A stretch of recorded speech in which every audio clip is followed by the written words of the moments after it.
Hey everyone, today we're making a scalloped wood tray, hitting Hobby Lobby for festive decor, and styling a Thanksgiving table with vintage turkey pieces and candlelight charm. Grab a cozy drink and let's make this holiday unforgettable.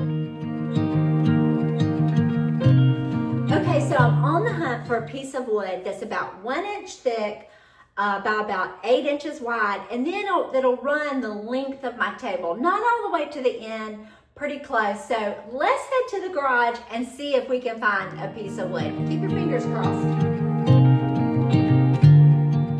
Okay, so this is my wood pile underneath my work table, and look here, this piece I think will work. It's just the right size and it's long, so I shouldn't have any problems with it covering most of the length of the table. Now let's head back inside and lay it on the table.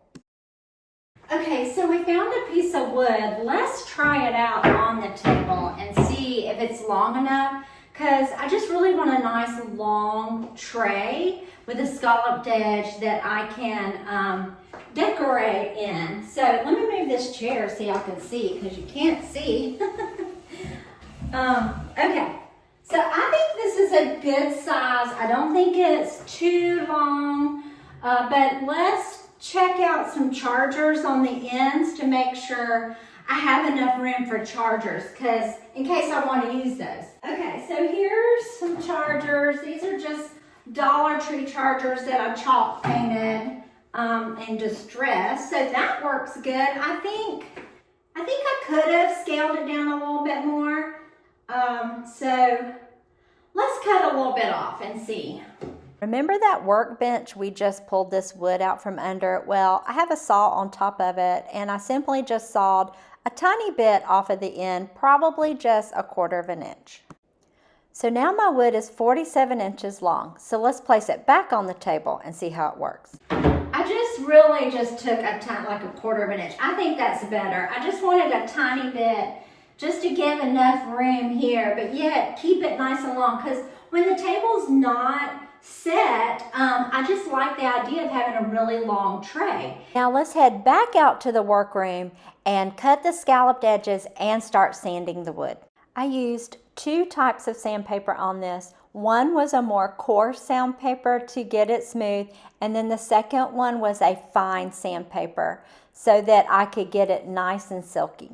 So I found these at Hobby Lobby. They're $2.99. I've been catching them on sale actually, so I've been paying less than that. But they're where I've got this whole idea from to make a scalloped tray. Now we need to mark these so we know where to cut it. So I placed one scallop piece on the end, another scallop piece on the side, matched the pieces on the corner, and then used a pencil to mark where to cut on the other side. Okay, so I just realized something and I wanted to hop in the video. To make this even easier, put that scallop trim on each side so that then you can mark, because I measured the width of the scallop trim and then I measured at like 1/4 inch, and I could have saved myself a whole lot of time. So put that scallop trim on each side of the wood, then mark that end piece. Okay, back to the video. So we're gonna cut all these pieces of trim, measuring them as we go around, and then we will head inside and start gluing everything together.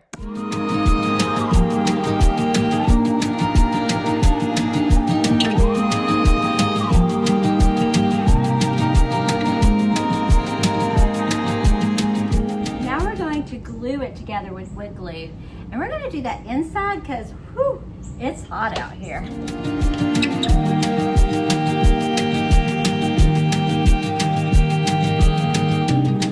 Okay, so here are my clamps, and I only have 2, so we're going to have to work in stages. This is going to take a while.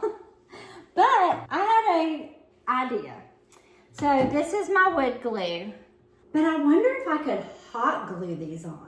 And the reason why is faster. Like I could do it faster if I hot glued them on. Let's see what Google says. Can you hot glue wood together? Let's see what it says. Yes, you can use hot glue to bond wood, but it's best for lightweight projects or temporary holds rather than for lasting, strong bonds. Hot glue works well on wood surfaces if both are clean, smooth, and dry. For smaller decorative wood projects though, hot glue can be handy since it dries quickly and is easy to work with. I say, let's try to hot glue it. Okay, so to keep a mess from getting on my table, I'm using this kind of thick butcher paper to put down under it. Okay, keep your fingers crossed. Let's see if this works. Wow. It bonds really fast. Y'all, this works like a charm. I cannot believe how well this is adhering two pieces of wood together. I cannot but also believe, how have I gone all these years of my life and not known this? This is amazing. So you will be finding me doing more woodworking projects with hot glue in the future. Now, let's finish adding all the scallop trim to the base.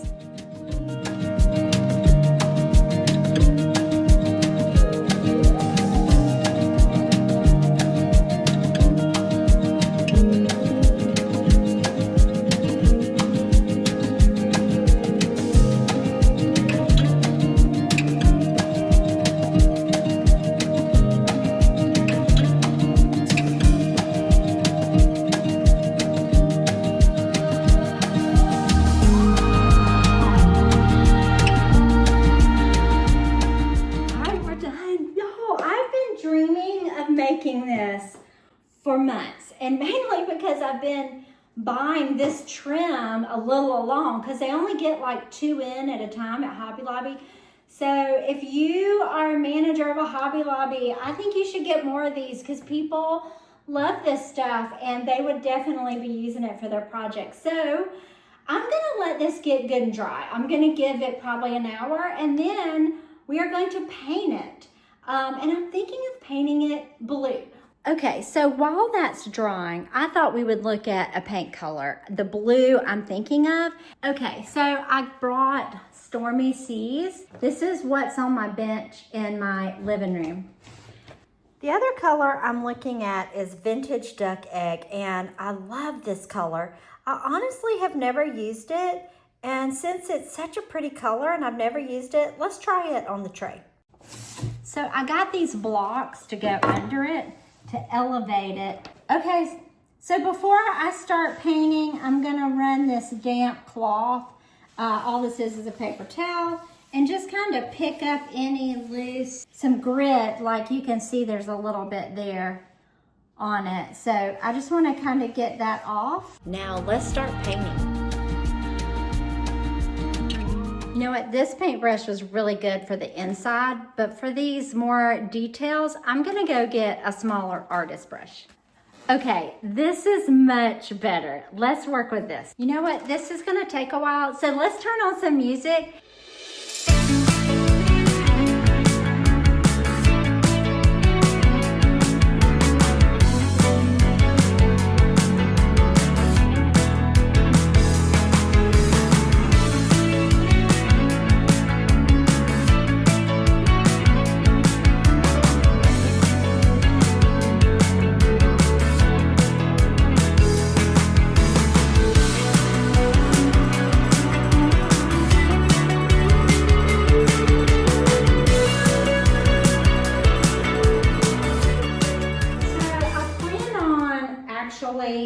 I don't want this to be perfect. I want it to look a little worn. So I think I'm gonna stop here. I'm not even gonna touch up the spots that are showing the wood. So we're gonna let this dry overnight and then we'll be back tomorrow to style the table. Okay, so I decided to run to Hobby Lobby and look for the glass jars for the tray.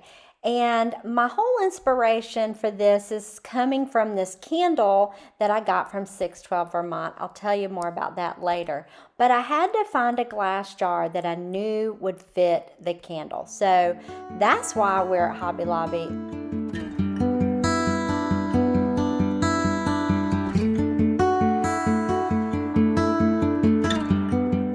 Okay, so it's day 2 and it's time to start decorating the table. But one thing I wanted to share is that I added feet to the tray last night And I used a hot glue gun just like I did to add the sides. Now let's place the tray on the table and start decorating the tray for Thanksgiving.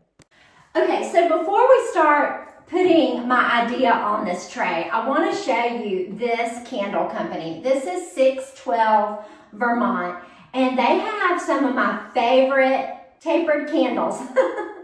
The thing I'm most excited about is they've come out with a shorter candle. And these come with a base like this, which matches almost all styles of decor. It comes with a remote that has flicker and non-flicker, and it has time set on it. So you get 4, 6, 8, and 12 times. To show you, I've already got batteries in them. And to show you how they light up, that's them. But watch when you change it to flicker. This is the part I really love.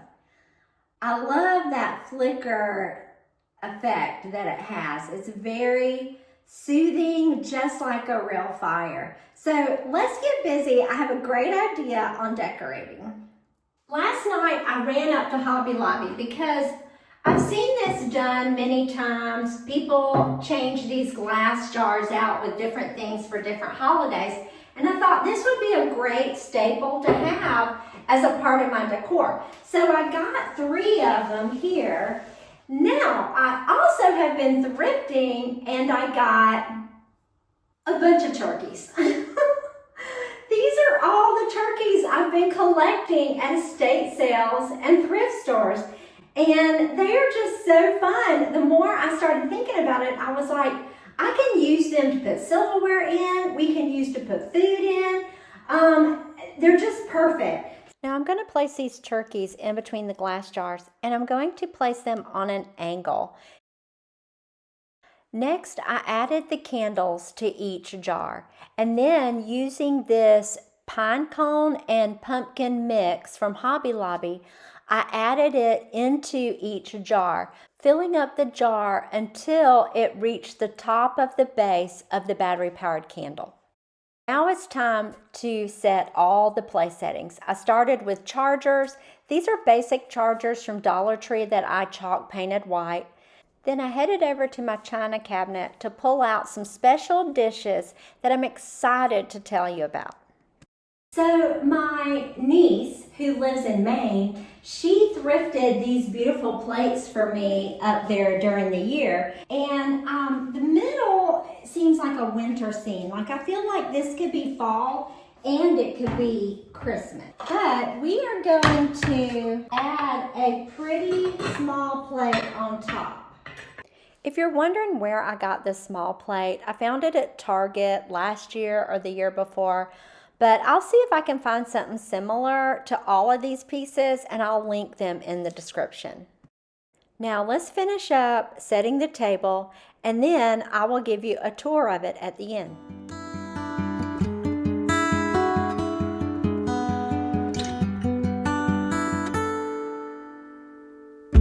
Okay, so the table is ready, and I recommend setting your table a day or two before, and that way on the day of Thanksgiving you don't have to think about your table. You can just cook and enjoy family, and then everybody sits down. You can add a garland through here if you want. You can put some flowers in here and this one, or you could put some plastic silverware in this and put it over on your buffet. So the table's all done. Here it is, all pulled together.